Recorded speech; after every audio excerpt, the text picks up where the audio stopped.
Hai semua, hari ini aku mau bikin ide jualan lagi. Kali ini untuk ide jualannya aku bikin sari kedelai atau banyak disebut juga dengan susu kedelai. Ini modal per botolnya nggak sampai 2.000.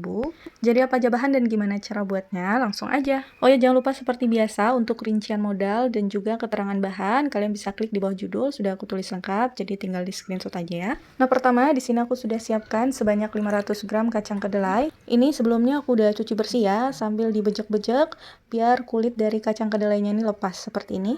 Kalau kacang kedelainya sudah dicuci bersih sampai airnya bening seperti ini, kemudian ini bakal aku diamkan selama semalaman. Dan setelah aku diamkan selama semalaman, ini kacang kedelainya sudah mengembang ya. Nah, sekarang ini bakal aku bejek-bejek sampai semua kulit dari kacang kedelainya ini lepas. Ini tipsnya, biar nggak langu, pastikan untuk semua kulit kacang kedelai itu benar-benar dibersihkan. Jadi pastikan untuk kacang kedelainya ini pecah jadi dua bagian, karena itu menandakan kulitnya udah lepas. Ini aku bejek-bejek, aku remes-remes kayak gini, biar kacang kedelainya ini kepecah jadi dua. Dan proses ini memang agak lama karena perlu dilakukan berulang-ulang. Kalian bisa bilas berkali-kali untuk memastikan kulitnya ini benar-benar hilang. Karena biasanya nanti waktu ngebilas kedelai ini terus airnya dibuang, itu kulit dari kacang kedelainya ini bakal ikut kebuang. Ikut hanyut sama air bilasan, makanya perlu dilakukan berulang-ulang sampai memastikan kacang kedelainya ini benar-benar bebas dari kulit. Dan ini dia hasilnya setelah aku bilas berkali-kali. Ini bisa dilihat kacang kedelainya ini udah kepecah jadi dua ya. Biasanya kalau ada yang belum kepecah, itu kulitnya biasanya masih ada. Jadi kalau kalian lihat ada 1-2 bagian dari kacang kedelai yang belum kepecah, biasanya itu masih ada kulitnya, jadi kalian bisa bersihkan satu persatu. Selanjutnya ini bakal aku rebus dulu, langsung aja dimasak di atas api kompor dan tunggu sampai mendidih. Kalau sudah mendidih, hitung 5 menit dari baru mendidih ya, karena kedelainya dimasukkan sebelum dari airnya mendidih. Jadi dihitungnya pas airnya baru mendidih sampai 5 menit, setelah itu baru dimatikan ya. Jadi biarkan kedelainya itu kena sama didihan air sampai 5 menit aja, sambil dibersihkan kotoran-kotoran atau buih-buih yang naik ke permukaan. Setelah 5 menit, kemudian kacang kedelainya boleh ditiriskan. Dan lanjut, ini bakal aku blender dulu. Ini aku bakal blender, aku bagi jadi 3 bagian. Dan masing-masing blenderan ini aku kasih sebanyak 500 ml air. Ini bakal aku blender sampai benar-benar halus.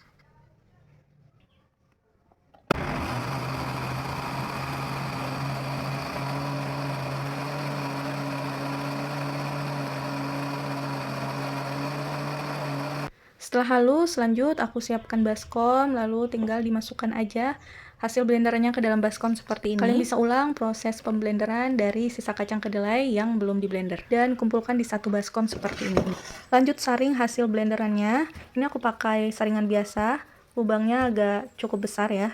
Jadi sari-sari yang halus ini masih bisa keluar. Dan aku saranin kalau kalian mau bikin dalam jumlah banyak, kalian harus punya saringan khusus yang biasanya buat saring susu kedelai atau saringan tahu.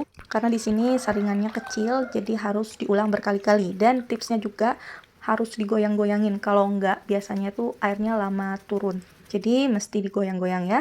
Dan kalau sudah dipastikan untuk ampas dari kedelainya ini udah berkurang cukup banyak, jadi masih yang ampas kecil-kecilnya aja, kalian bisa pakai saringan teh atau saringan kain.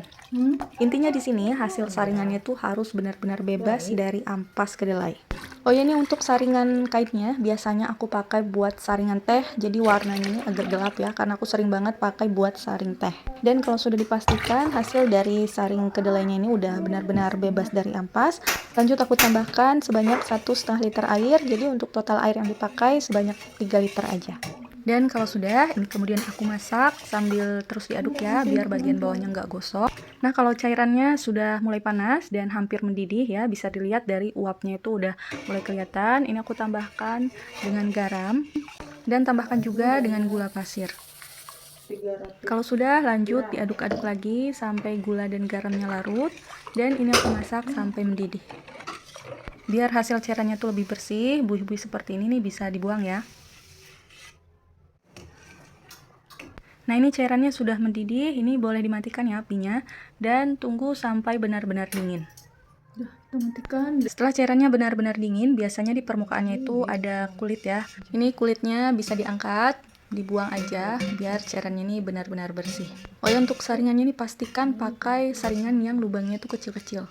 Selanjutnya untuk kemasan, di sini aku sudah siapkan botol ukuran 250 ml yang kecil dan yang besar ukuran 330 ml, sudah dengan tutup ya.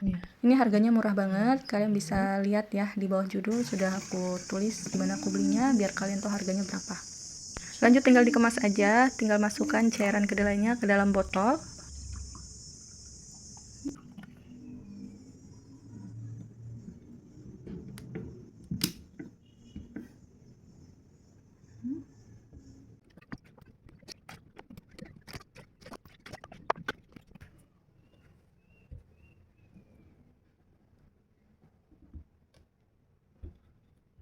Dan ini dia hasilnya, dari satu resep ini jadi sekitar 13 botol ukuran 250 ml. Sebelumnya aku cuma ngingetin, kalau kalian mau kemas di dalam botol seperti ini, pastikan untuk cairannya itu sudah benar-benar dingin ya, biar nggak cepat basi. Dan ini satu botolnya ini modalnya nggak nyampe 2000. Untuk lebih jelasnya, aku tulis rincian modalnya di bawah judul ya, jadi kalian bisa tentukan mau jual harga berapa, yang penting tidak jual di bawah harga modal. Ini bisa tahan lama kalau disimpan di dalam freezer. Aku udah coba ya, masukkan ke dalam freezer, terus aku tunggu suhu ruang, dia tetap masih ada es batunya, dan tekstur dari sari kedelainya ini jadi creamy. Nah, ini kalian tinggal pilih sendiri ya, kalau mau kemasannya lebih besar, kalian bisa pakai botol kemasan 330 ml. Ini buatnya gampang banget, bahannya juga mudah, jadi jangan lupa buat dicoba.